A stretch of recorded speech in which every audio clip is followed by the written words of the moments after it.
Well, there we go. Howdy, howdy, howdy. Welcome back to SciTrek, your sci-fi TV and movie channel.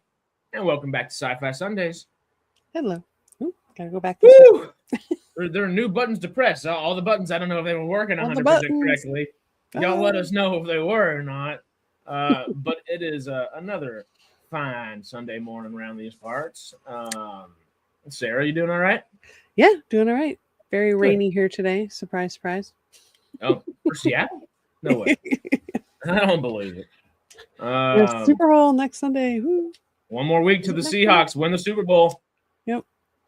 There's only one roommate I figured out yesterday that is rooting for the Patriots, but he did secede and say, I want them to win because I don't like the Seahawks, but also I expect the Seahawks to win. So it was an immediate secession right after, at least. And the rest of us were like, we just don't want the Patriots to win. So Viva Seahawks at this point. Yeah. David, how you doing? Hello. Yeah. Super Bowl, we're throwing a party for it. We just decided yesterday because my birthday's the day after. My roommate and Chazz's birthday are the day after. So we're going to do a whole thing. It's going to be a good time. It'll be fun. Yeah, I'm excited about it. We're getting off of our diet, my roommate and I, during it. We're going to see how much we die. So cheat day? It'll be a cheat couple days just so we don't. A little bit beforehand, we're trying to wean ourselves in and wean ourselves off of it to get back into the diet afterwards. But there might be a day or two of some ice cream and cake. It's a possibility and maybe even a probability. It wouldn't be a thing without you. Come on. Yep. Always gotta drop that. So, before we jump into all these crazy nominations and all the stuff that's going on in the world of the Hollywoods, what'd you watch this week? I'm like, I'm on the spot. I watched actually the first episode of Star Trek Academy. Hopefully I can get caught up on that this week. I watched, let me look at my notes here. I watched some DS9, of course, Fallout, Farscape, but that's pretty usual stuff. And I've been, if we want to get into books that we're into right now, I'm listening to Andy Serkis has done Lord of the Rings, so I'm listening to that. It's out and already published or on Audible. Published? Yeah, it's on Audible. Yeah. So I've been enjoying listening to that, and another reason to my watch. goal will be to finish Pluribus and Academy and get caught up on Academy this week. Olympics is coming up here too, so I'll get a break from hockey and catch up on some stuff. Oh, that's true. But you'll get some Olympic hockey instead, right? Yeah. Yep. Yeah, because I thought. Yeah, but it won't be as much for sure. Yeah. Yep. Oh, Hoop said you look like Catherine O'Hara, which again, we took a moment to give Catherine O'Hara her accolades on Friday for the Radical Wasteland podcast, and that's just such a sad one. She is the I think the closest thing to the Robin Williams of ladies that we have on this planet. I don't know. Comedians, although I don't think we use that term anymore. I was like, I don't know what term to use here, but also, she's just such a talent. It's so sad. It really is. I've watched a whole lot of SCTV clips this week. That's my favorite stuff. I love all that. I remember watching it back when I was a kid when it was on. Because growing up in Michigan, we had I'd get, because there was second city like Toronto and Chicago, and I lived in Michigan and I had CBC and like WGN, so I could watch both. Oh, that's kind of cool, though. Yeah. Yeah. I was always loosely familiar with it because my dad would show me stuff every now and then, and familiar with all the different careers because I'm just a crackhead for movies. Surprise. Yeah. But when I directed the comedy show, the sketch show that we did a couple years ago, I did a whole big old deep dive, and I watched a lot of old Monty Python and a lot of old SCTV. Oh, they're so good. Good inspiration. Honestly, though. What else did you watch this week?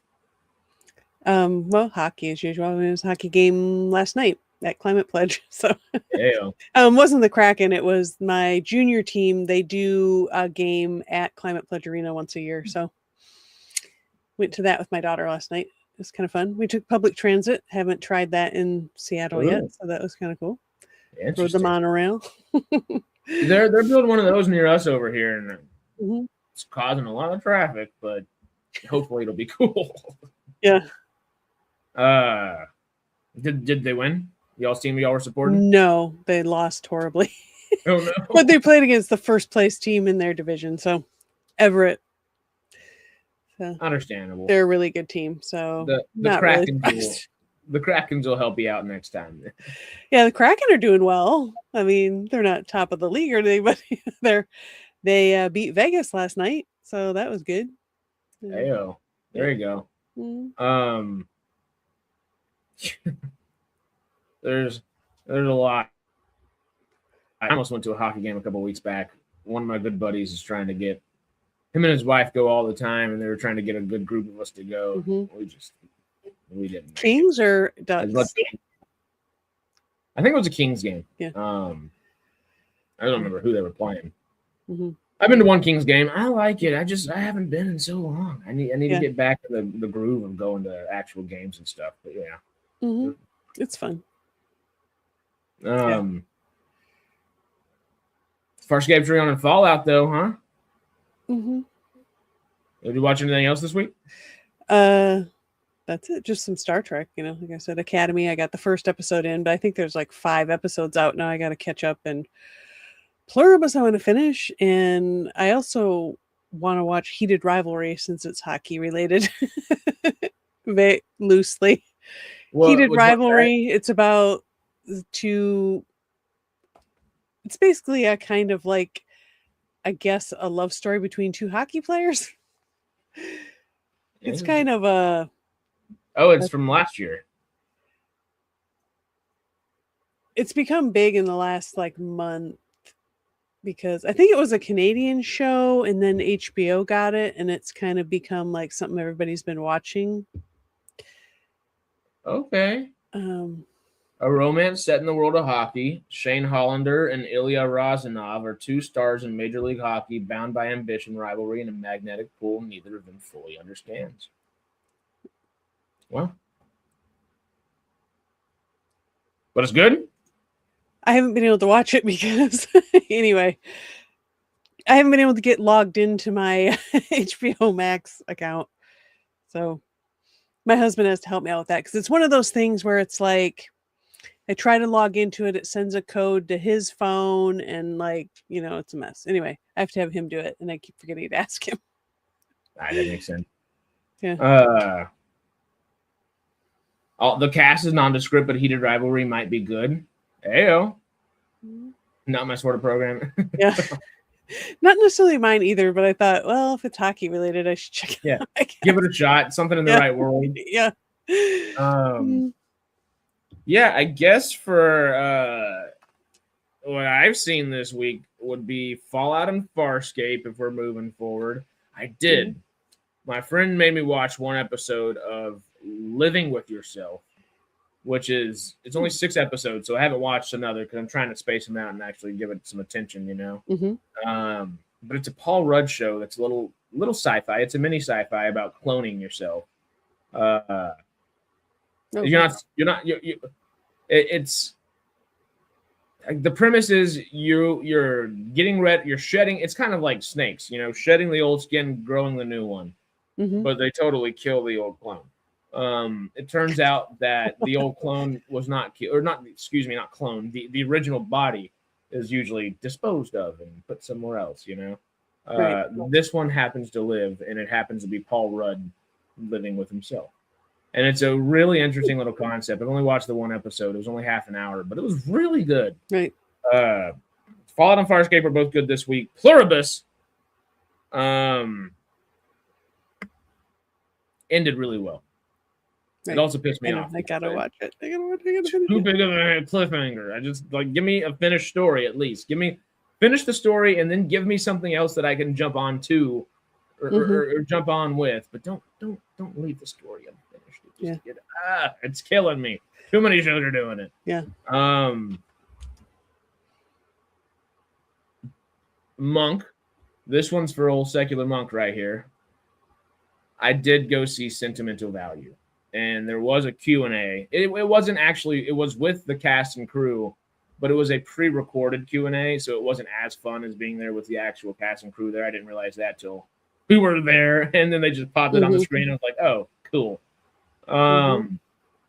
It was everything you said and more. It was such a good movie. It was the obligatory Oscar movie about making movies this year, but also I wasn't familiar with the two Norwegian actresses prior. I will watch every damn thing they ever put out from here on forward. Stellan Skarsgård, you already know that's the case. Anything Skarsgård, any of them, I'm watching. He's so good at just everything he does. And Elle Fanning, in the few moments she has, she had two amazing performances in Predator Badlands.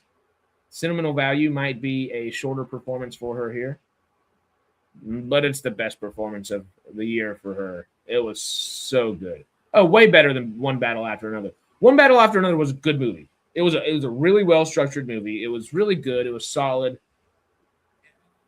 And it was kind of dumb at the same time. I don't think it's one of Paul Thomas Anderson's best. I think it was just a year that didn't have as many prestige films as we're used to. And the ones that we're stuck with are One Battle After Another, and I don't want to rope it into a category that I don't think is as prestigious as it should be, but Sinners. I don't think Sinners should. We'll get there in a minute. And same thing with La La Land. I don't think the two most recent, they got all the Oscar nominations, should have been Oscar nominated as much as they were. But anyway, that is an opinion we'll get to in a little bit there. Sentimental Value, though, was breathtaking. I cried like a baby. My roommate and I were both crying like just crocodile tears in the middle of the movie theater right there. It was a good one. It was a really good one.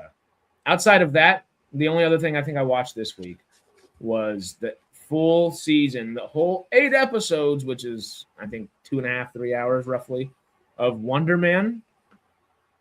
And Wonder Man. Oh. There was one, I gotta find it. It would kill us copyright wise because it's somebody else's TikTok or reel or whatever it is. But there's somebody that I saw and it was pretty funny that was going, "Oh, the best show that the MCU's ever made. Let's just hide it. Oh, the best lighting and visual experience the MCU has ever given us, just from an actual human perspective. Oh, let's just bury it underneath January slop and not let anybody know that it's even coming out. Oh, the best buddy cop duo or buddy duo in the entire MCU, and making a C-level character come back time and time again and grow depth-wise and become one of the best, most lovable and relatable characters in the entirety of the entire MCU. Don't give it any marketing. Stuff like that. And that's what it feels like. Wonder Man is pound for pound. I still adore Loki season 2. Loki season 1, I think, is way too fluffed out. But Wonder Man is the best TV show that Marvel's ever made so far. Maybe not like the original Daredevils, maybe not all the Netflix stuff, but MCU, true, pure MCU. Wonder Man's it. Sir Ben Kingsley and Yahya Abdul-Mateen II are phenomenal. All right, I will watch it. It's so good. And the best part about it is it barely talks about the only thing that you really get that's true Marvel, MCU timeline kind of stuff, is just talking about the Mandarin, because Sir Ben Kingsley is Trevor Slattery, and Trevor Slattery was the Mandarin. If you're crying crocodile tears, do crocodiles cry human tears? Inquiring minds need to know. This is very true. Oh, God. Not about GPT said goat African country. I've only been to Morocco, Zambia, South Africa, and Cameroon. And I would say I really like South Africa and Zambia and Morocco. I like all of them. Cameroon was crazy, though. That was hot. But Zambia is awesome. Zambia is wild, and I like that wildness. Do you have a good African country, Sarah? No, I have not. Is there I one would that like seems to. particularly interesting you'd like to travel to over there? Probably like South Africa or Egypt. I'd love to see the pyramids and stuff. Egypt and Ethiopia are huge on my bucket list. Mm-hmm. But I'll be in South Africa for most of June this year, so that's gonna be fun. Yeah, maybe the Galapagos Islands, are those by there? And I'm No, that's somewhere else. Okay, I'm thinking of something else. Never mind. Madagascar, maybe. Yeah, I'd like Madagascar too. Yeah. So before we jump into all of this juicy, delicious, crazy Oscar nominations, we have an anniversary to celebrate. 1 year ago today. Mm-hmm. Let's see how many. Oh, crocodile tears. That's great. How many people? Just family safari. We're just going. It's going to be a really pretty time. We're excited about it. I'd like to do a safari. That'd be awesome. They're the coolest experiences ever. Mm-hmm. There's so few places on this planet that are left that are truly wild. Alaska and Africa are two of those places, and diamond. I'm going diamond digging. I'm ready. Put me in, coach. I want some. Put me in the mines. Please don't. Please don't. So 1 year ago today. Oh, yes. Let's see. How many people remember this frickin' moment from a year ago today? Whole different house. Whole different place. Cat, get out of there. Did you just... I'll be right back. The cat just stole a joint. That's not okay. A few minutes later. Did he eat the joint? No, that's the craziest shit I think I've ever seen. What? I just turned around, my jaw just dropped.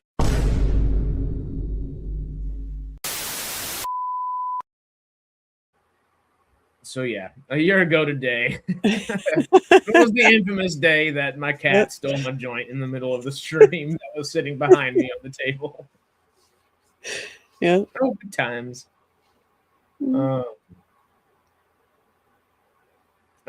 that's no fun. That's no good. I'm glad it's changed a lot. Yeah. There's still a lot of changes. Yeah, that was David. Still during that time, I guess. So. Yeah, there's still a lot of change that needs to be done, but it is it's a beautiful place. Really cool people. If anybody has the chance to go anywhere in Africa, certain places be more cautious than others. But overall, it's wild. It's explore, adventure. It's so cool. You just need a little nip, of course. A little ganja cat for a little bit, you know. Crazy little bastard. Same dude that almost died on me in November, but he's doing well. He's doing well. It wasn't because of joints; it was parvo. But hey, he's kicking. He's doing well. All of that being said, shall we jump into these nominations? Sure. Bum, bum. My best Netflix noise, because Netflix has so many freaking nominations. The cat. Dude abides. True. True. All right, so we have a lot of Oscar nominations here. We've got good things. We've got interesting things. We have snubs. We have dubs. And we got a lot of a spice. It's a spicy meatball, as some people might say. I don't know if that's something I'd say, but it's something I said right then, so we're going with it. First up on the Academy's list of things here is an actor in a leading role. Our options here, actually, I think, let's just scroll down a little bit. Most of these don't go too far out on that right side of that page, so I'm going to try to do us a favor and zoom. So let's start at the bottom right here. We have Gregory Crafts, a.k.a. Wagner Mora, the secret agent. I mean, Greg, for the Oscar. Okay, I can find. I'm glad I went back on this page and you'd already done that, Monk. It was perfect. I have not seen the secret agent. It looks really cool. one of my really good friends, she's from Brazil and is living in Brazil for the next few months and has been for the last couple months as well. Her family still lives down there, so she's with them. Brazilian stuff's just cool. Give me that Fast 5 chase scene in Brazil in Rio any day of the week. Hey, speaking of, Fast Forever just got announced, the final Fast and Furious movie. Oh, jeez. What's that? Like the 10th or something? Or they passed that? I don't even know. I think, no, yeah, this is 11. Oh, okay. And there was supposed to be 12, so they're kind of combining together a little bit. So this is going to be like a 15-hour Fast and Furious movie. Oh, jeez. I don't think it's going to be that long, but it's going to be a long one. Yep. After Wagner Moura down there is Michael B. Jordan for Sinners. Don't hate me here, because that was one of the best movies of the year. It's one of the best movies of Michael B. Jordan's career. It's one of the best movies of Ryan Coogler's career. He's only made 4 movies. And it was one of the best movies that Warner Brothers has made in recent memory as well. There's nothing bad to be said about Sinners. But I'll be remiss if I can't point out Sinners is a remake of Dusk Till Dawn. It's not. And it's better than that. Yeah. Okay. I love Sinners, but I love From Dusk Till Dawn too. Right. Sinners is a great movie, and it's standing out in a year with movies that just don't. Most other years, Sinners would not have stood out the way it stood out this year. It's a fantastic film, and I can't stress that enough, and I'm not trying to bash on it or anything like that. I look at the Oscars from truly the technical prowess in each category that I believe that should be nominated. From the acting perspective, when an actor is Oscar nominated, be for a role that pushed them to their limits, something that they'd never done before, something that is difficult, they had to reach real deep down to get to. Right. Michael B. Jordan's performance in Sinners is amazing. It is absolutely nothing that he hasn't given us before.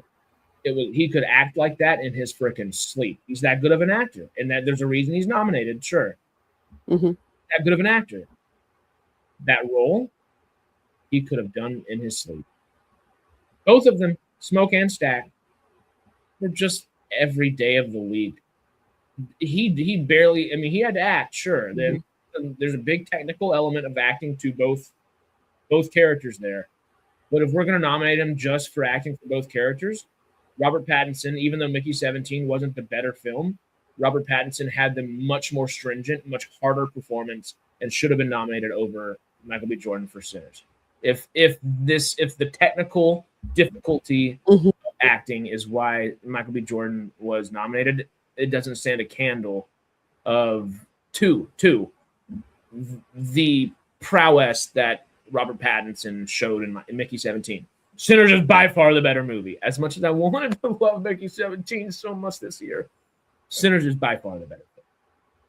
Robert Pattinson gave the more stringent, much more difficult, much more Oscar-nominated type of performance there. So Michael B. Jordan was playing Michael B. Jordan? If Michael B. Jordan was born at the time period of Sinners, probably. Essentially.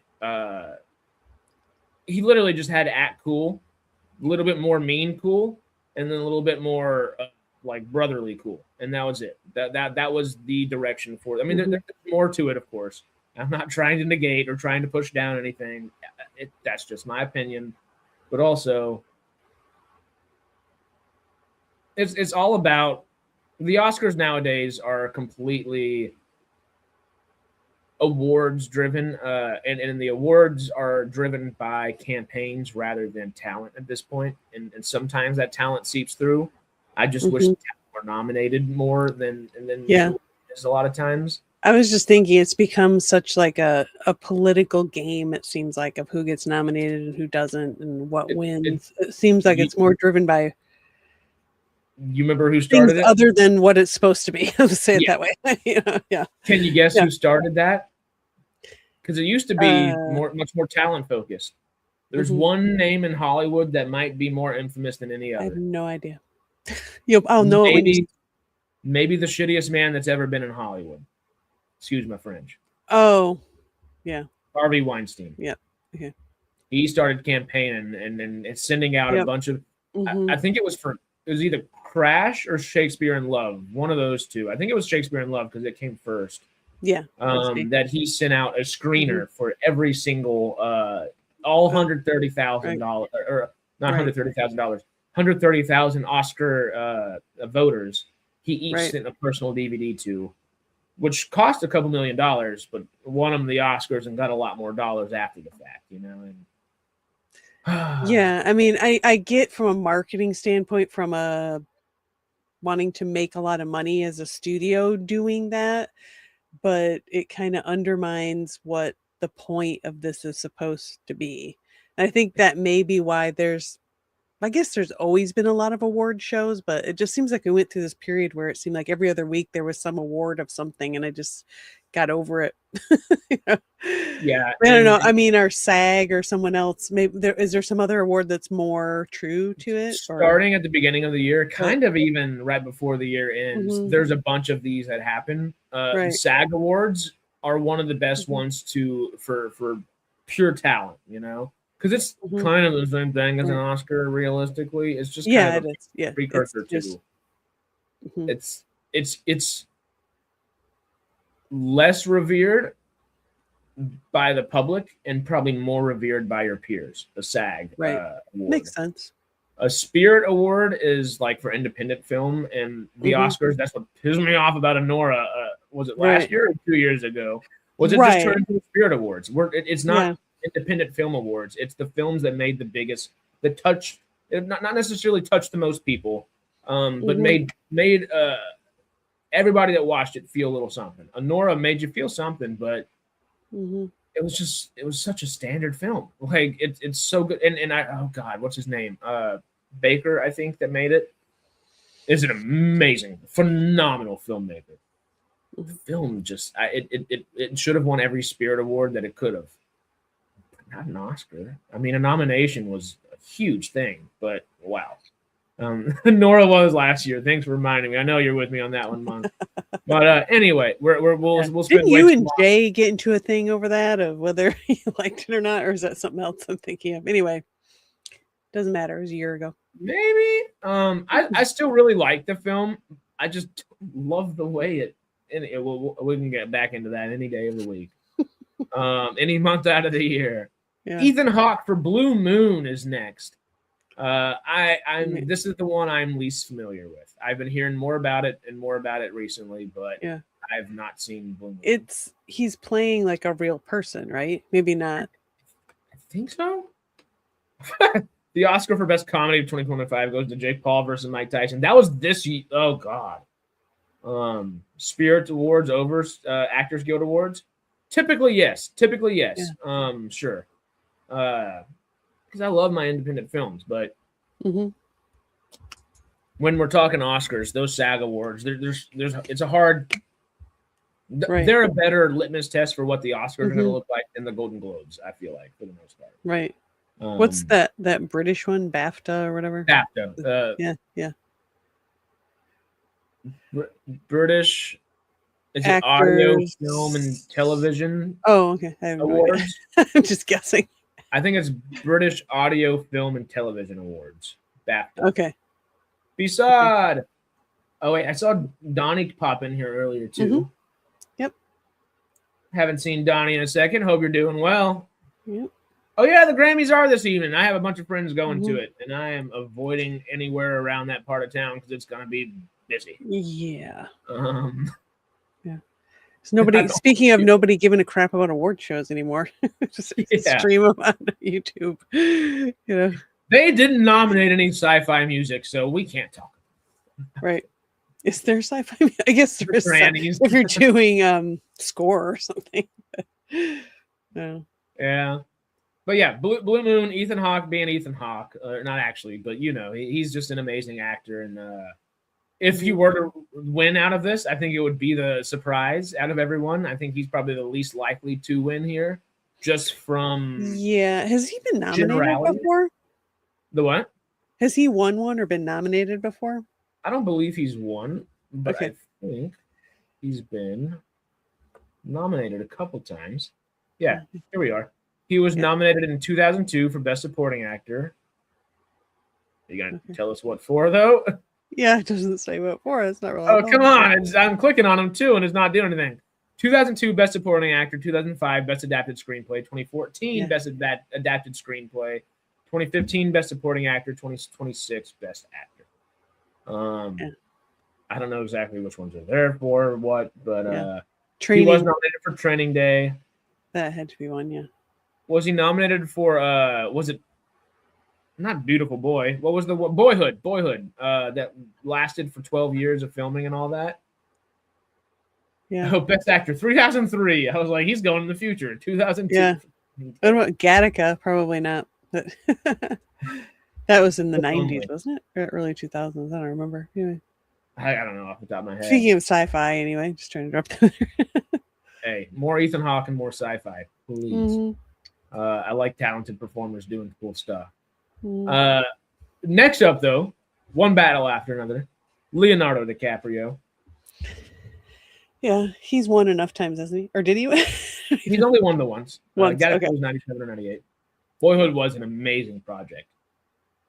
The project almost overdoes the film itself just conceptually what it is, but it's great.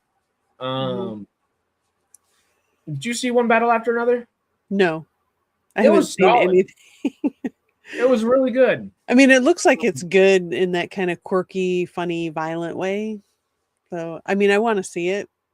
I'm not. I mean, it's inherently political. I don't think the politics within the film make a bunch of sense, and it kind of negates its own points many times in the film. So I don't think it deserved to win any of these nominations, if I'm being honest. I really do still enjoy the film, and I really enjoy all the acting inside of it, especially Tiana Taylor in there. Or Tiana Taylor. I almost said Tiana Paris. Tiana Taylor. She was just in Rip, the Ben Affleck and the Matt Damon movie as well. And that was good. It wasn't great by any means. One Battle After Another teeters on great, but it tries to push the politics a little bit more than it tries to push the actual plot of the film, if that makes sense. And it's a weird kind of thing where there's an ebb and flow to it. I wouldn't say that it focuses on politics over this plot. But they do overlap each other and overtake each other at different points. And for Tiana Taylor, thank you. She was very briefly. Yeah, it reminds me of Mahershala Ali winning for Moonlight. Yeah, Mahershala Ali in Moonlight, though, that even though it was so brief, that one makes more sense. I don't think Tiana Taylor deserves to win this one necessarily, but I'm glad she's nominated in a big way.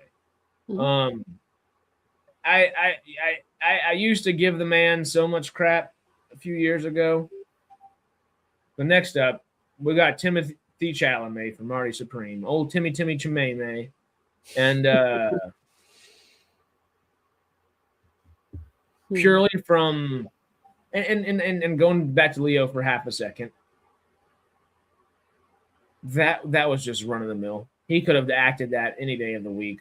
That was just his character from 4 different movies put together, or 2 different movies put together. It was aspects of this character from here, aspects of that character from here, and that's kind of what acting is a lot of the time. But it wasn't anything special, truly, in the acting perspective of things.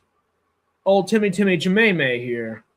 That is different. The 3 roles that I've been actually truly impressed with him, because he had some really good movies. Call Me by Your Name is a good performance. I don't like the film. Pedophilia is not a good thing, I don't think.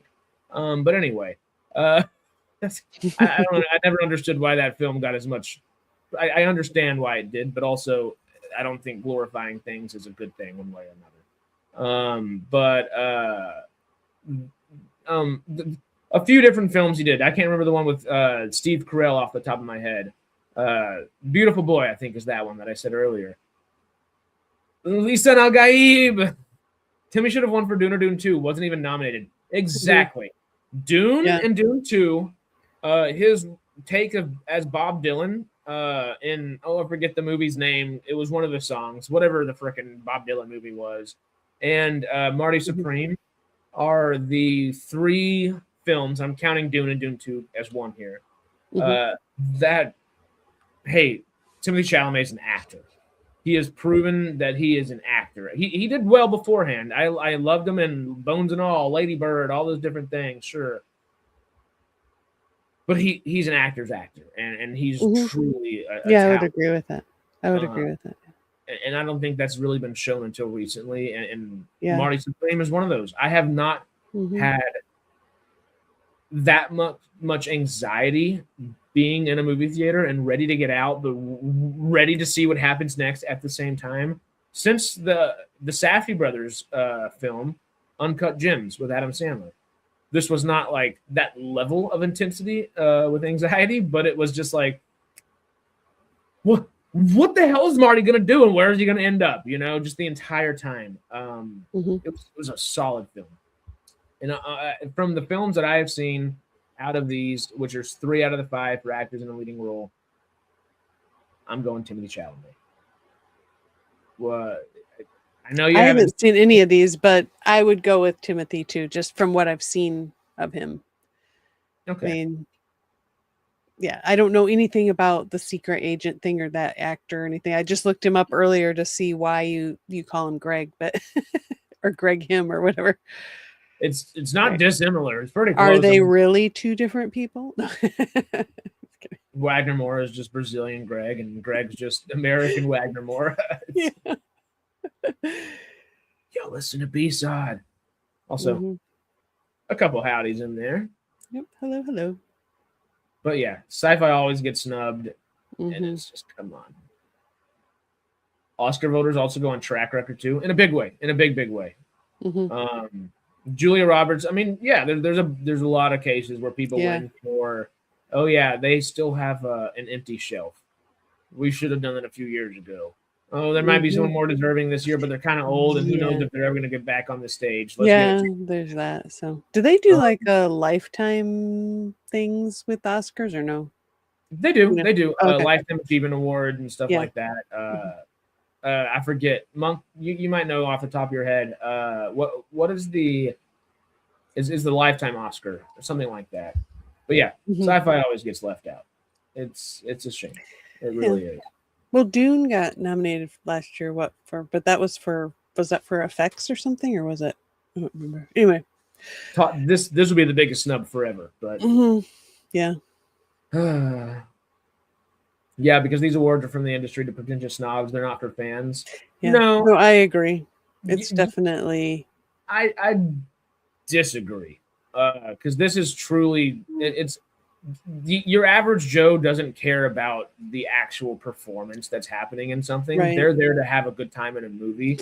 No, this is not for your average Joe. This is for the things that are that stand out in a beautiful or a meaningful way. Truly in an artistic sense. And this is the time to celebrate that when most things are the People's Choice Awards or the Kids' Choice Awards or the MTV Music Awards or whatever. Yeah, they actually have average people are actually voting on those, right? Or at least some of those. That makes sense. Where this, I don't love that it's only the people in the union that can vote essentially, but it is more art focused, and the disservice that has been done since Harvey Weinstein, like we said earlier, has been the campaigning rather than the focus on talent. Because then it does lean into pretentious. But he did a lot more than just disservice that's for sure. He did a lot more than disservice that. He did a lot of disservice to a lot of people in a lot of places. Yep. Okay.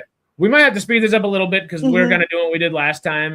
We get a little caught up, and that might be mostly me. Sorry, Sarah. But, no, it's all right because I'm like, I haven't seen any of these movies, so I'm just like, let me think about it. Okay. I've only got like 30 minutes. We got to go.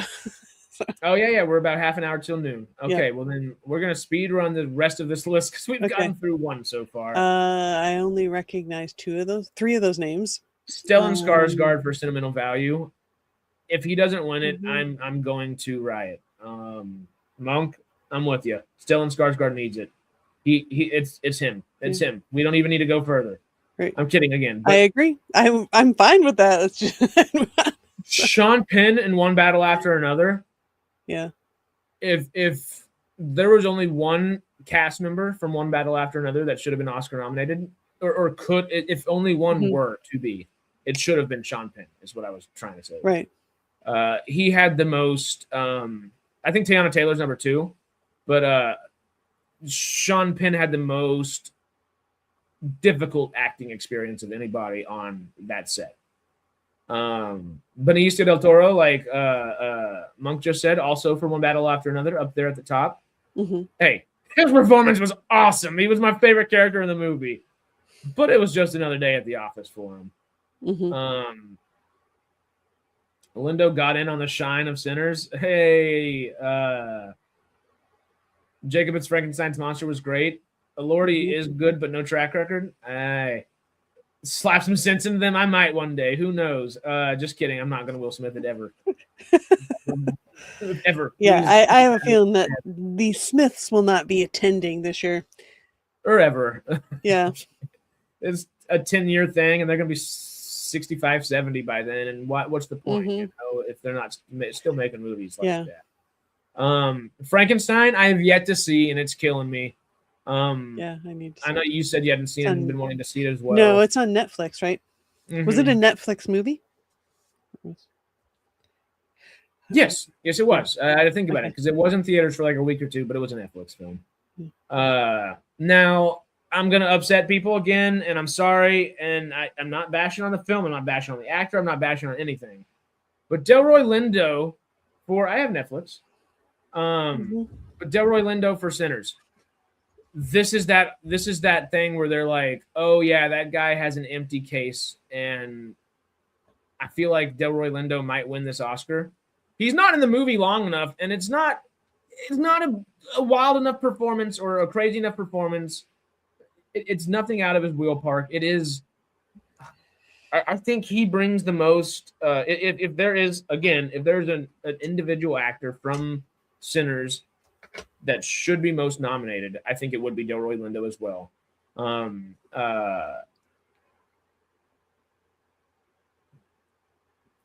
But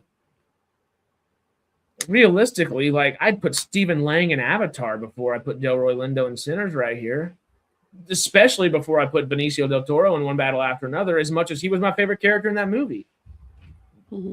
It kind of goes to track record right here. The Oscar bait films are leaning towards it, and the Oscars are taking the bait, essentially. Yeah.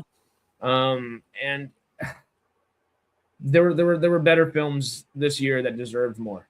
Is what I'll say in a bunch of these categories. And like, again, like, I cannot stress how much I adored Sinners, how much I adored One Battle After Another, all those things. Some of the greatest films of the year. But oh my God, what was the CIA movie from the beginning of last year? CIA movie. As soon as you say it, I'll know what you're talking about, but I can't think. Maybe it was FBI.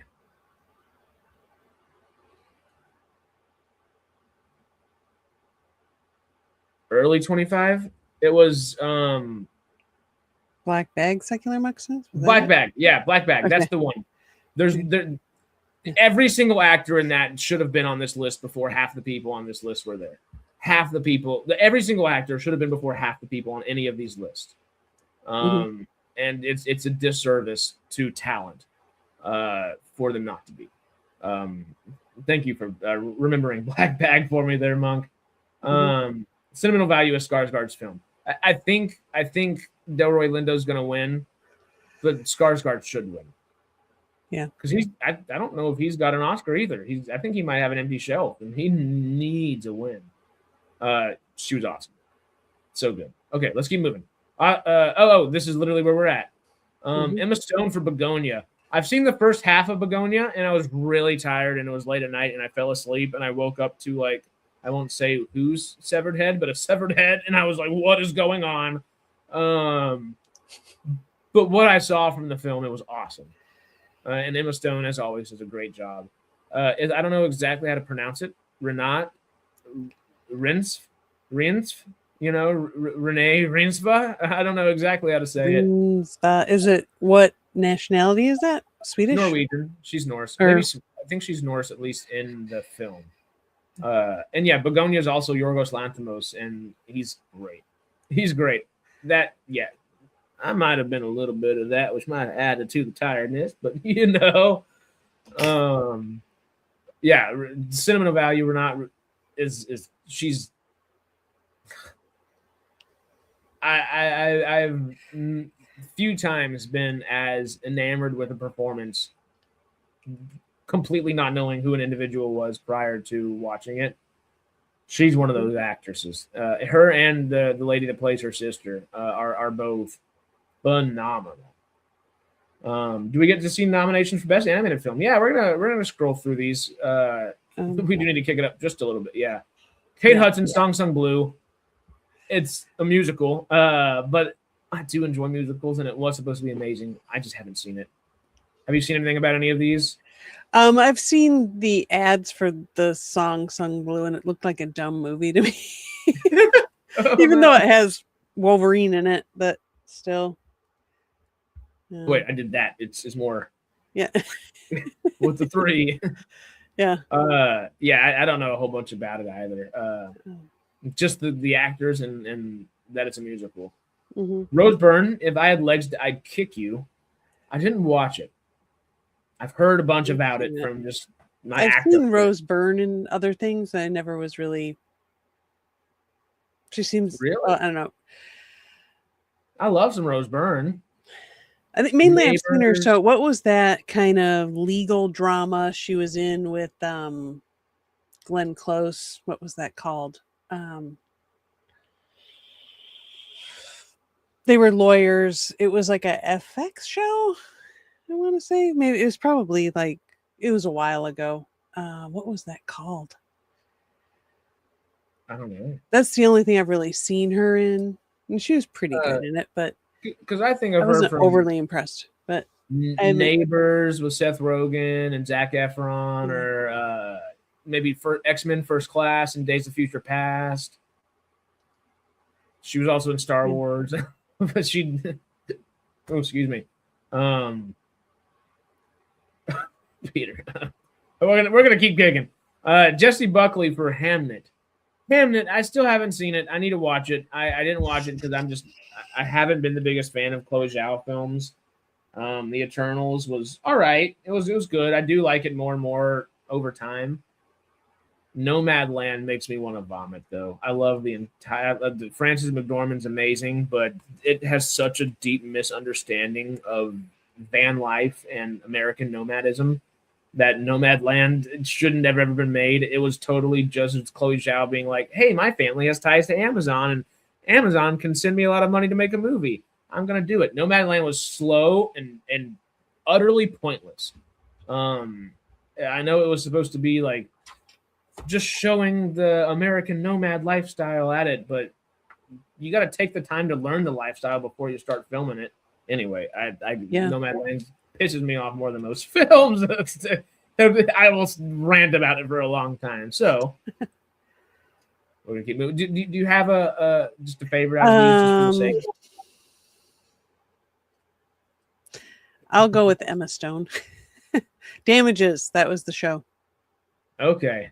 It was pretty good. Glenn Close was in it. Yeah. Anything Glenn Close is always. Yeah. She's phenomenal. Mm-hmm. I'm with Monk. I want Renate Rinsva, whatever her name is, however you pronounce it. I want her to win. I would be very happy if Emma Stone won as well. Yeah, in a way, I can be down with like a no name. Well, not an unknown winning it. Because at that point, it's truly for the performance. Like that. Right. That's where the talent comes out, and that's what I like to see. Yeah. Nomadland is to Harris and Honora is to myself. Yes, there we go. That's actually a great equivalent there. Teyana Taylor down here, though, for Best Supporting Actress for One Battle After Another. I liked her a lot in it. I think she should be here. If anybody was going to be nominated besides Delroy Lindo, it should be, how do you pronounce her name? Wunmi Mosaku? Wunmi Mosaku for Sinners. She was awesome. She was great. I think she should be here as well, very much so. The kind of surprise on here, though, is Amy Madigan from Weapons. Did you end up watching Weapons this year?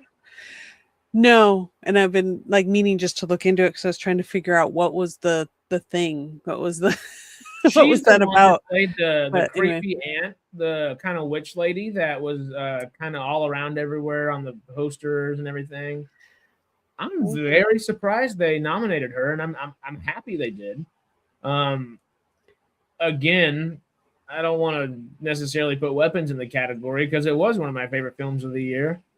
But yeah, the other 4 ones here, if it were me, and I'm happy that Amy Madigan's here, and she's got a long, illustrious career of a lot of cool things, I would have put, I don't remember the supporting actress's name from Black Bag, but I would have put her in it. There's again, and that's, it's hard to say that because Amy Madigan was truly talent driven in Weapons as well. But shoot, it just gets hard.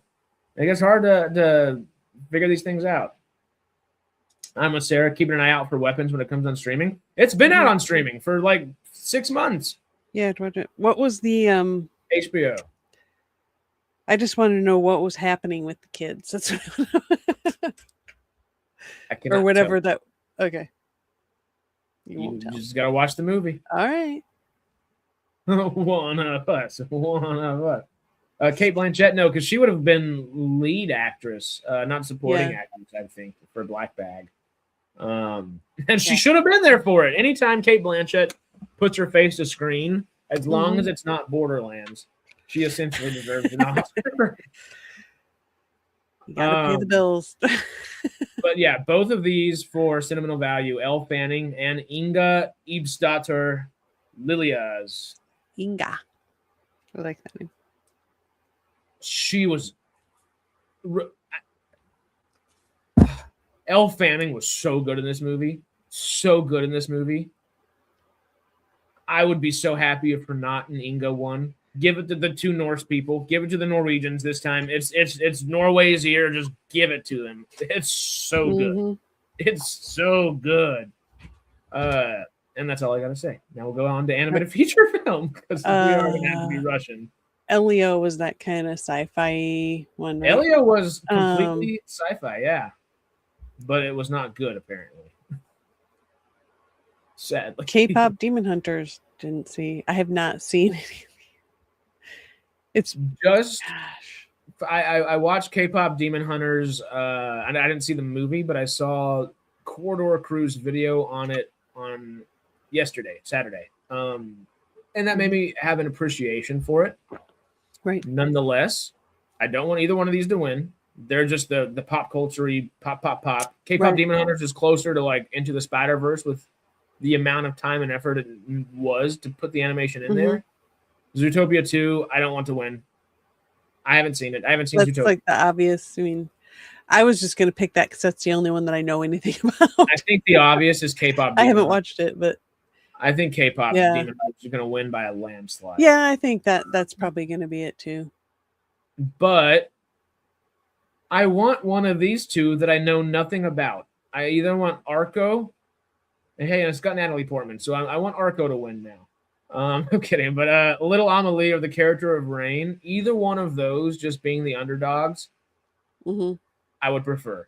And I've not seen a single person who's actually tuned in and watched the full thing of K-pop Demon Hunters, especially those that did not expect to enjoy it going in, walking away not having enjoyed it. Nonetheless, did they have the best Oscar-worthy animated film, or was it the best campaign? Is my question. Right. I've got a feeling I know. Short film, I wait for the short films to release as a feature film to come out in theaters every year to watch all of them. So I've not seen any of them. Mm-hmm. Any of these look particularly interesting, sound cool, or anything? Not really. The Girl Who Cried Pearls, I guess, but I like that name. I like Forever Green and The Girl Yeah. Who Cried Pearls just from the sound of it. mm-hmm. But I'm just going off the title. Right. Casting though. Oh, isn't this new? I don't know. Does anybody care? I do. Unless but you're in the I industry. don't think this is like a outside of the industry thought though. Casting is new. No. I thought so. Oh, Okay. First year. Okay. And hey, casting is an unsung hero in all of Yeah. Hollywood. You don't have I'm fine with that person. You know, those people getting their due. That's good. I mean, I agree with you that that's something that doesn't get the recognition it deserves. So, and hey, I've given both of them kind of a little bit of gruff today. Casting wise, though, it should be One Battle After Another or Sinners. I think those overall cast wise, Yeah. Seminal Value should be here and they should win for this. But Yeah. the Seminal Value should be the one with 16 nominations and should win everything this year. If I'm being honest, that was just that's gonna sit with me for years. Like that was a great film. Sinners, I forgot about 3 months after. I was like, oh yeah, I should probably like watch it again on HBO or something. And I did, and I had a great time again. Mhm. But it doesn't sit with you. Like Oscar films are supposed to sit with you. F1 sat with me more than Sinners did. Like, I love Sinners. I love it. I don't want to poo-poo it at all. I don't. But I want talent to be nominated again. Not like I'd rather the Honora stuff than half the stuff we got this year because at least it was talent focused. But anyway, all right. Anyway, let's get to the big stuff. yeah, let's get moving. Cinematography, real quick. Train Dreams, Sinners, One Battle After Another, Marty Supreme, or Frankenstein. I'm not familiar with Train Dreams as well. I do want to watch it. Marty Supreme looked great. One Battle After Another was great and looked great as well. Frankenstein or Sinners, though. And as much as I think Sinners, here's your on dangerous ground there, I might be. I might be. But hey, it's lonely being right. Sorry. So, you know, cinematography wise, One Battle After Another was beautiful coming from the South. I loved seeing the fields of just it was beautiful. It was sad and sullen in its beautifulness, but it was also optimistic and hopeful in its beautifulness, all tied in at once. And the cinematography did a really good job at showing that. I haven't seen Frankenstein, but I think Frankenstein is just from the stills I've seen. Oh, I haven't seen Train Dreams. Monk's got a great track record. If anybody's got a good track record, so Right. maybe I'll go with Frankenstein just because I want it, the more sci-fi genre, ending, I guess. Yeah. It's horror. I guess it's horror. I mean, it's sort of sci-fi horror, isn't it? Frankenstein? Yeah. Like old school, but yeah. It's true sci-fi. Mm-hmm. Costume design. This will be easy to just go through. Hey, it's Avatar, Fire, and Ash, and if anybody else wins, they lied. Sinners is awesome. Ruthie Carter is amazing, and she deserved the Oscar win for Black Panther. I don't know why they nominated Sinners. This is another category I got kind of angry with Sinners. I'm like, why is this nominated? They're just wearing clothes from the 30s. It's a period piece, but they literally just right. Yeah, you can. It's not. Yeah. Costume design on here for Avatar, and I know that is kind of LOL-ish to a degree, but there's so much that goes into it. The costume design is more than just. Sometimes, yes, it is just dots and stuff and a suit to be animated over. But there's also a lot of practical things they have to put themselves in. Just the pure amount of technicality that goes into the costume design outdoes any of these tenfold. Yeah. But Frankenstein would be my second choice if Avatar doesn't win there. Because it is outdoes the other three tenfold from just the elements of what it is. If we were talking about a period piece, hey, it's a little harder to do in the middle of the 1800s or 1700s, 1600s, whatever century Frankenstein set in over the 1930s. You know, you can go to a costume shop or Spirit Halloween and get the right costume for Frankenstein 19th century, maybe. I think so. Yeah. Did any of these stood out specifically to you? Oh, there we go. What the costume design? Excuse me. I'll just go with Avatar because that seems like the one that would be the most creative of these. Where the other ones just seem to be like period. Yeah, I think Frankenstein adds some creativity to it, some flair maybe, but it's still just period. And there are literal stores you can go to get those costumes. Sinners, it's Ruthie Carter. I think she's got it in the bag. I think she's going to win it. She should not win it though. She should have won every single other Oscar she's ever been nominated and won for. I can go to 6 different costume shops on Hollywood Boulevard and get that on any day of the week.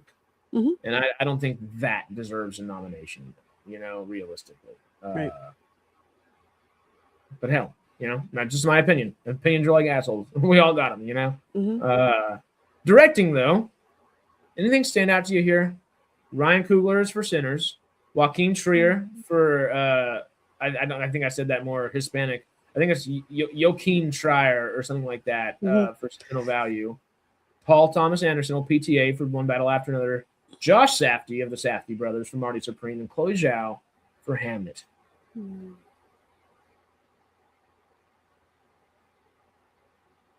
You want Josh Safdie to win. God, I'm just kind of like, okay, what does my gut instinct say to go with here? I'm gonna go with Chloe. Really? Zhao. Okay. I mean, I have no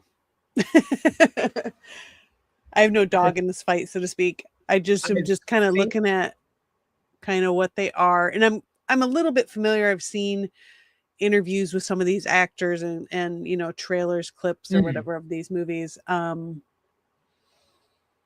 Except Sentimental Value, I haven't seen anything about that at all. I don't know. Hamnet seems like what they would pick. Hamnet is super Oscar baity. It makes sense.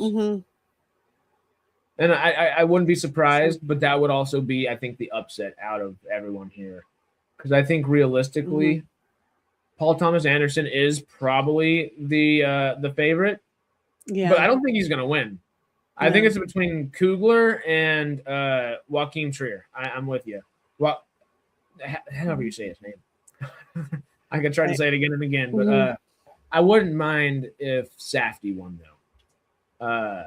I like Safdie and Coogler. I think their films deserve it a lot. True directing focus-wise. Coogler and Safdie for Supreme and Sinners. For Sentimental Value, I mean, I legitimately would stand up in my seat, out of my seat, and start clapping the second it wins, if it wins. But I would not be surprised if Chloe Zhao comes in here as kind of the surprise there. Right. We might have to jump to like feature film, and then you can go.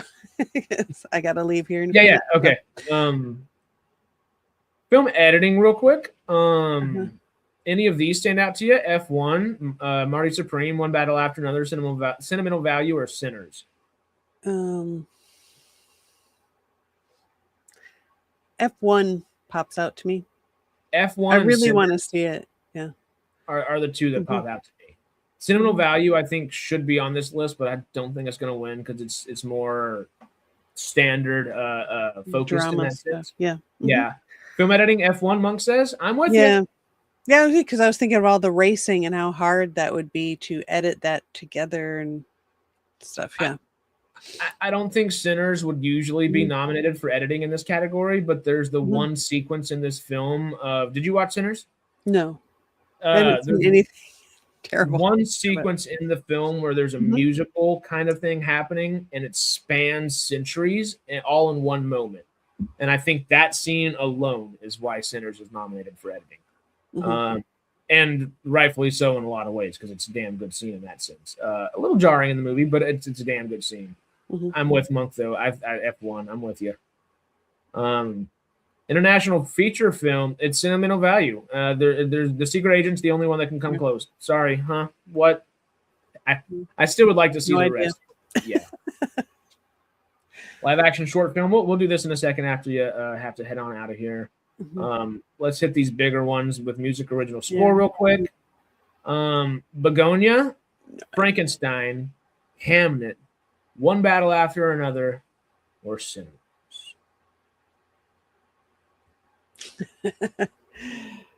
A musical quick culture. I mean, this is just me just guessing what movie sounds like it would have the coolest music with it. Well, I guess most appropriate. I guess Sinners is all about music. Frankenstein or Begonia, I could see winning at the same time. I think Frankenstein might win out for score, for true score. Yeah, I was thinking Frankenstein, for the score of that would probably be pretty good. But it's hard to beat Yeah. the favorite. Old Ludwig Göransson is whoo! Since Mandalorian and Black Panther and everything before and after. That guy. I've seen I watched that Mandalorian behind the scenes stuff where they talk to him. He's an interesting person. Yeah. He doesn't miss. He's so good. Mhm. I think I could go to Frankenstein or Sinners. Mhm. And I would be happy with either. The others, I don't know. Sinners, though, if it doesn't win for Best Original Song, something's wrong. If there's a single, this is the way. If there's a single thing that Sinners deserves to win an Oscar for, it is the original song. And in that scene that I was talking about that spans the times, that's this song. Okay. And it's jarring in the film, and I don't know if it 100% belonged there just for how oddly jarring it is. But damn, it's so good at the same time. It's interesting. It's interesting. My first thought was like it's going to be K-pop Demon Hunter, even though it probably won't deserve it. Yeah. Okay. We are to Best Picture. Now, this is a little bit longer than just the 5 here. We have Begonia. We have F1. We have Frankenstein. Frankenstein. We have Hamnet. We have Marty Supreme. One Battle After Another. The Secret Agent. Sentimental Value. Sinners. And Train Dream. Train Dream, excuse me. Not just the one dream. Multiple dreams. I am going to say Begonia. I don't know why. That's just what my gut says. Oddly enough, I wouldn't be surprised. I don't think enough voters are going to even check it out for it to be. But when voters check out Yorgos Lanthimos and Emma Stone, they tend to lean towards them, you know? Mm-hmm. I think Emma Stone won an Oscar for the last Yorgos Lanthimos film she was in, too. So stop picking on K-pop Demon Hunters. It's great. But okay. We'll try. That didn't get a Best Picture nomination, did it? No, that wasn't a movie. Was it a movie or I don't remember. I guess it was a movie. Okay. I'm about to say it didn't. I have to, otherwise, right. Okay, Sarah, think about what you're saying, Sarah, before you say it. Okay.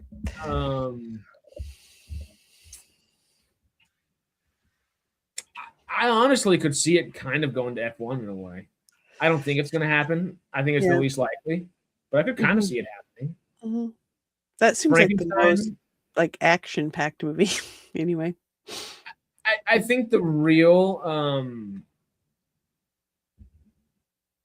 battle here is between Frankenstein, One Battle After Another, Cinema Value, and Sinners.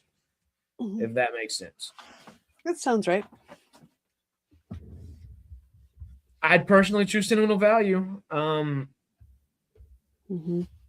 It'll get Sentimental Value will probably be one of those movies that it'll get like a couple of the actors or whatever, but it won't win the big one. I think that will most likely be the case as well. I think Sinners is the easiest one to be kind of shoehorned into this spot, but I'm not entirely like convinced. You know, and Sinners would deserve it in this spot as well if they deserve anything, because it was. I mean, it's the only film that did really, really, really, really well this year. Like beyond just really well, really, really well. That was not a sequel or a remake or a spinoff or something of the sort. It was a true first-time new feature, and it was awesome. There are only 3, maybe 4 contenders in Best Picture: Sinners, One Battle After Another, Cinema Value, and Hamnet. You don't think Frankenstein's up there? I think they're almost gonna give it to Frankenstein because they snubbed Guillermo del Toro, and I am so mad about it. They always snub Guillermo del Toro, and it's so sad. Yeah, that's a shame. But yeah, I like Frankenstein, but no, okay. I'll watch it. I'm gonna try to watch F1 and Frankenstein this week. I think Sinners maybe too. Okay, if we do 2 more quick, super fast rounds, just writing adapted screenplay and writing original, and then call it a day for you. Yeah, like cool. 5 minutes. Okay. Speed running. Writing so adapted screenplay from something that has been written before. I'll go with Frankenstein. I don't think there's any way Frankenstein doesn't win, unless Train Dreams truly is. I have not seen Train Dreams, and if it is, you think One Battle's going to win? I don't think One Battle's going to win for adapted screenplay. It's probably right there. It might actually win. I think it probably does have the best chance. Just or I guess is the original book is Frankenstein's monster, right? Or is it just Frankenstein? I don't remember. Anyway, I think the book is titled Frankenstein. I don't think it's Frankenstein's monster, but the monster is Frankenstein's monster. Yeah. Right.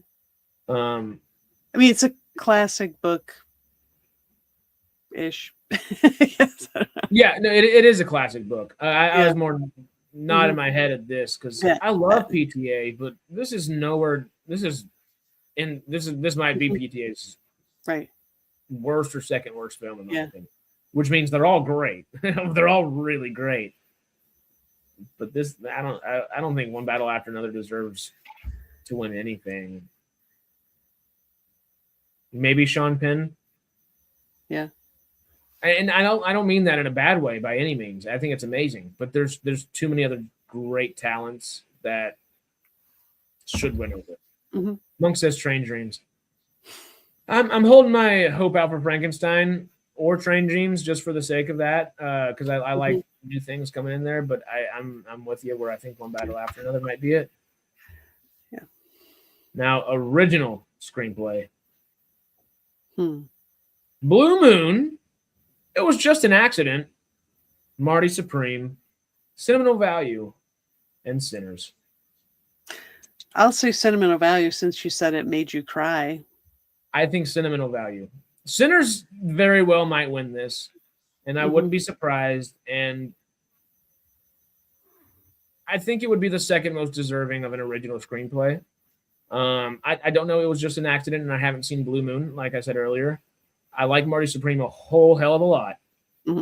But an original screenplay, Sinners and Sentimental Value both deserve more. So I definitely. What are parent-teacher associations doing directing? PTA! That's what I kept thinking when they first went up there. I'm like, oh, wait. I was like, I knew you can't be referring to that. Anyway. The PTA society across the United States actually is the Oscar voting sub-base. Surprise. That's the secret. Bum, bum, bum. Yeah. Out of these, it should be Sentimental Value. I think Sinners is right next door to it, though. And the other two?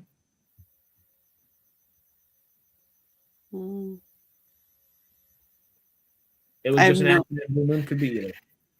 Yeah. Could be anything. I have no idea. But I just want Frankenstein. Give us some We'll see. Frankenstein. Frankenstein. I should watch Young Frankenstein. That's such a Young Frankenstein, Bride of Frankenstein, just even De Niro's Frankenstein, or that is, I guess it's the full title is Mary Shelley's Frankenstein, but it's Kenneth Branagh's Mary Shelley Frankenstein, or Kenneth Branagh's Mary Shelley's Frankenstein, and it is worth every minute of it. But this one's apparently better, so I need to watch it still. But hey, we'll get there. We'll get there. Yes, he has. Well, he's like 100 years old, right? Yeah, and he's making Spaceballs too. So die, please. And also don't die anytime soon, Mel Brooks. Please. All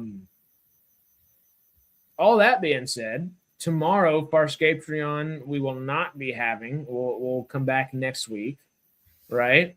I'll come sit here and we'll go through the rest of the awards that we missed here in a second. Do you have a video coming out or anything coming out on your channel anytime soon?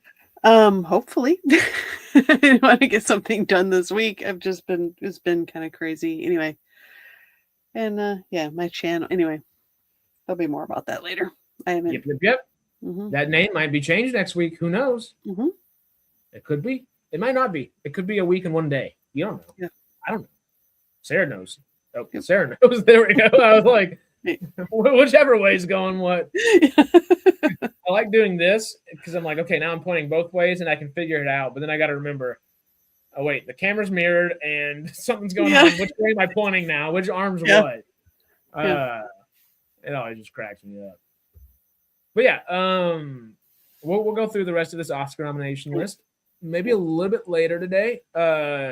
I will jump back on here and hopefully with some of the new folk. We have a couple new folks that are going to be making videos for us and with us and live streaming, of course, and doing things down the line. And some of them you're familiar with. Old Melvin and Schmook will be here, and those are folks that we're pretty familiar with. And I guess a couple other new faces, and we will see what time that's going to happen.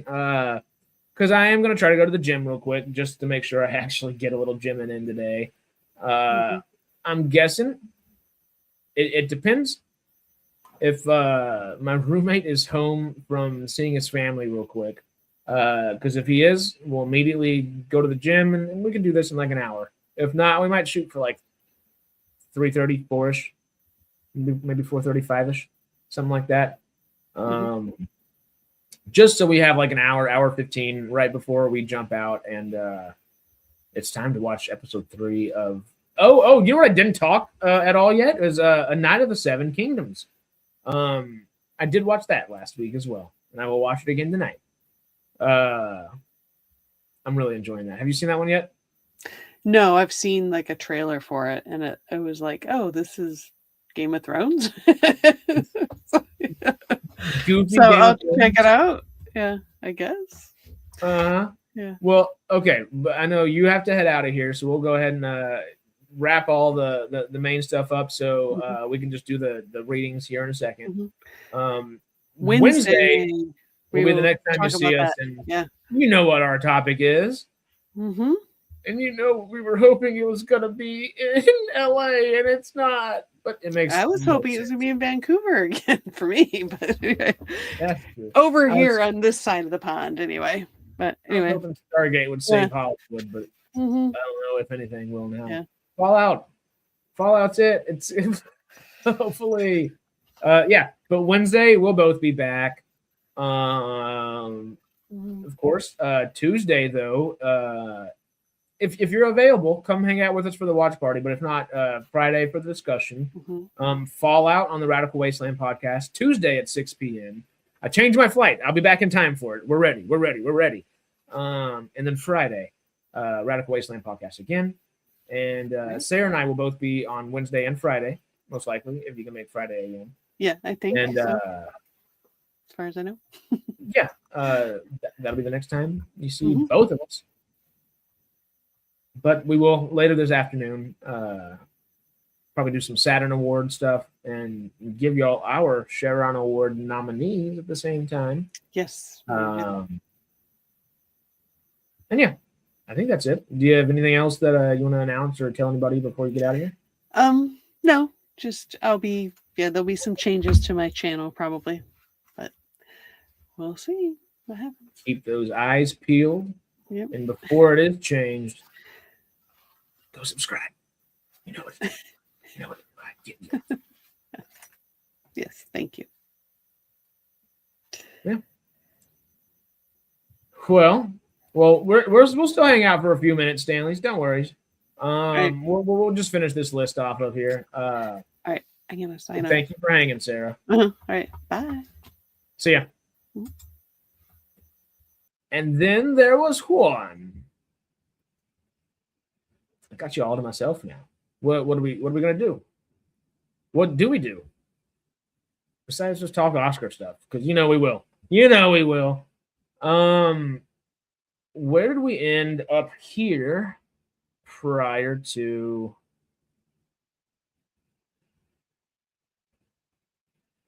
Do we get to? We did costume design. We did directing. We did not do documentary feature. I haven't seen any of the documentaries.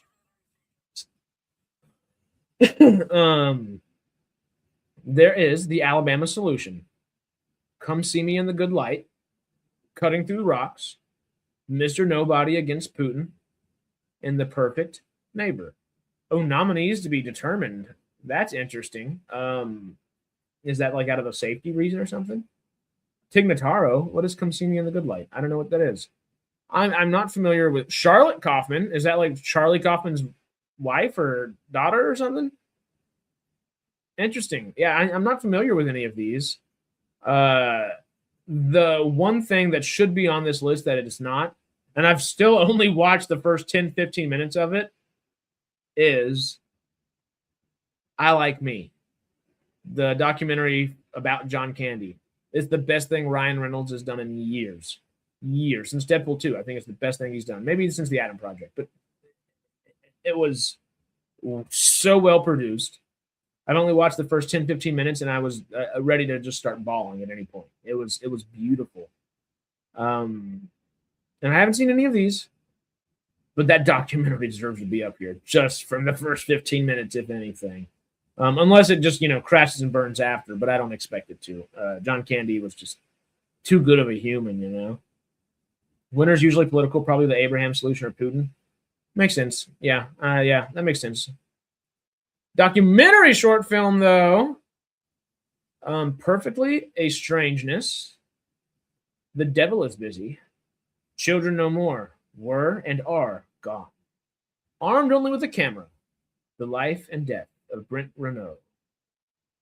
And All the Empty Rooms. Again, I don't know anything about these guys. This is another one where I wait till they all release in kind of a succession where certain movie theaters will put all of them out in like a single film. So you'll have these nominees all go back to back to back to back to back and have them put out there. That is the way I usually digest and ingest this media. And it's going to be how I do it this year too, because I don't know. Y'all familiar with any of these? Any of these stand out that y'all know of? The Devil is Busy kind of sounds cool. Children No More Were and Gone sounds sad. This one also sounds sad and kind of cool, but also kind of sounds like not warfare, Civil War from a couple years ago. But yeah, well, let's dive down here a little bit further. We did film editing. Yeah, we did. International feature film, though. That we did brief over and glance over it. It should, if it's not sentimental value, it's going to be The Secret Agent. I think that's pretty obvious. It's kind of, I feel like, similar this year to when Parasite was the case. Was that 2018 or 2019? I think it was 2019. It had to have been 2019. How, yeah, it won Best International Feature and then won Best Feature as well. It was just an accident. It's supposed to be good too. Yeah, you said that one. And that is nominated for France right there. Yeah, I just don't see both Norway and Brazil's nominees getting all the different nominations that they have gotten and not also winning this one, you know. Sentimental Value is going to win this. And if it doesn't, I'll be shocked. Shocked. The live action short film, huh? Let's see what we got. We've got The Singers, Two People Exchanging Saliva, Jane Austen's period drama, A Friend of Dorothy. Oh, come on. I'm trying to get, there we are. And Butcher's Stain. I don't recognize any of the names down here. They all have very interesting names. Oh, no, we did animated because that was K-pop Demon Hunters and Zootopia, and it was Arco and then Little Amelie that we were saying we would rather win just because of the underdog, and you were saying stop hating on it. But hey, you know, we just need to watch it, I guess. Here, though, I don't have an opinion. Again, I'll watch them all. Oh, well. I'll watch them all whenever we get those released in movie theaters as a individual film altogether. And that'll be the best way to watch that, I think. It typically is. I don't know where to watch Oscar shorts before they're ever put into movie theaters, if I'm being honest, either. I've never really thought about it like that. I don't know where to seek those out prior to them being in the theater. But yeah. If any of these stand out, y'all holler. Let us know. Makeup and hairstyling, though. This one. Where is it? Frankenstein. Okay. Kokuo. I don't know Kokuo. Sinners. The Smashing Machine. And The Ugly Stepsister. I'm not familiar with Kokuo. I'm not familiar with The Ugly Stepsister. I didn't see Frankenstein, didn't see The Smashing Machine. I did see Sinners. Again, makeup and hairstyling. I don't understand why Sinners is nominated. It was a period drama, and like there are a couple ladies with some good updos, you know, all done up real nice and real well, but it's not some like intricate like tribal work like Black Panther was for Ryan Coogler. It's not even everyday Joe's like Fruitvale Station for Coogler, or Creed. Like everybody has to have some like shaped up, topped up, nothing to grab on, fighting kind of hairstyle. It's just, I don't know. The makeup and hairstyling doesn't necessarily feel right there too. I don't know what would in its stead.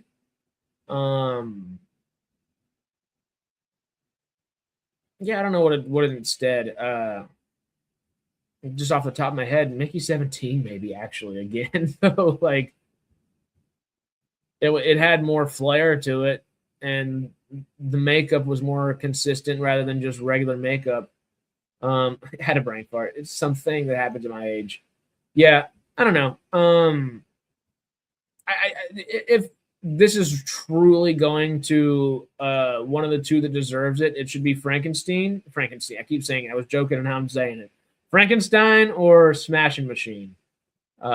Smashing Machine just for the Rock's transformation. I don't think anybody else really had too much of the makeup. Hairstyling besides that, fairly run-of-the-mill, fairly average hairstyling besides just the Rock doing the Rock stuff. Frankenstein, that should be Frankenstein. If Frankenstein doesn't win that one, it will be interesting because it truly deserves that one, if anything. Music original score. I think we talked about this one. Yeah. Music original song. Talked about that. Best picture, of course, we did. Production design. Muy importante here. Yeah. What do we have? We have Frankenstein, Hamnet, Marty Supreme, One Battle After Another, and Sinners. So let's go for the ones that don't deserve it. One Battle After Another. Sorry, production design. It had a vast production, and there were a lot of different places that it was at, all within kind of a larger city, community kind of deal. And it looked great. The production design for the amount of people, extras specifically, that were having to be rushed down streets or having things happen.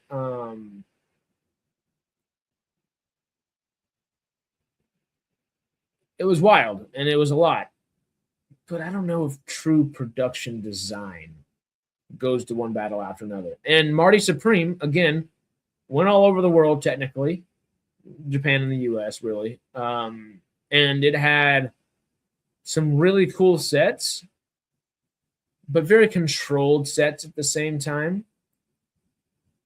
Monk saying Hamnet or Frankenstein for production. I still am not familiar enough with Hamnet to go one way or another with it. My gut feeling would say no. But again, not familiar enough to say that. Sinners had an amazing production design. And yeah, it was a controlled and set, and only like 3 locations, maybe 4 or 5 overall. I guess in town, the preacher's house, the field they drove through, the actual barn that they turned into everything, the lake by the barn, and then over the parking lot by the barn. So it wasn't like a whole bunch of different areas for the set to be taking place, but they made the most out of each one of those areas and changed turned the nail on its head there in every which aspect on each one of those spots in different ways. There was a lot that happened in each one of those. I think Sinners very well would be deserving of this next to Frankenstein. I think Frankenstein and Sinners are the 2 top tier ones here. And that could go either way. I haven't seen Frankenstein, but Frankenstein is the one that naturally I would gravitate towards. Hamnet set during Elizabethan England. Ooh. Which Elizabeth? Okay. No. That's okay. Okay, so it's also a period piece, and that's a big thing to have that grandiosity of that time be put to screen every time it is. So that's interesting. Okay. Is that all we missed? I don't think we did sound or visual effects. So yeah, let's do those 2. Sound. We have F1, Frankenstein, one battle after another, Sinners, and Surat. I heard something about Surat. I don't remember exactly what it is, but I think it was good stuff. And it might have been something about how just good it sounded. But hey, Sinners was all about music. It was great. Give it original song. One battle after another. Awesome. Cool. Frankenstein sounded pretty cool, it sounds like. F1, though, if anything's going to win for sound, it better be F-frickin-1. It 100,000% should be F1. I don't know Surat enough to say anything about it. Besides, I've heard people talk about it. Visual effects, though. There's only one answer. Jurassic World Rebirth, F1, Lost Bus, and Sinners. All of those awesome. There's only one answer. Visual effects is Avatar. And if it doesn't win, every single Oscar voter needs to resign from SAG right now. It's nothing but Avatar.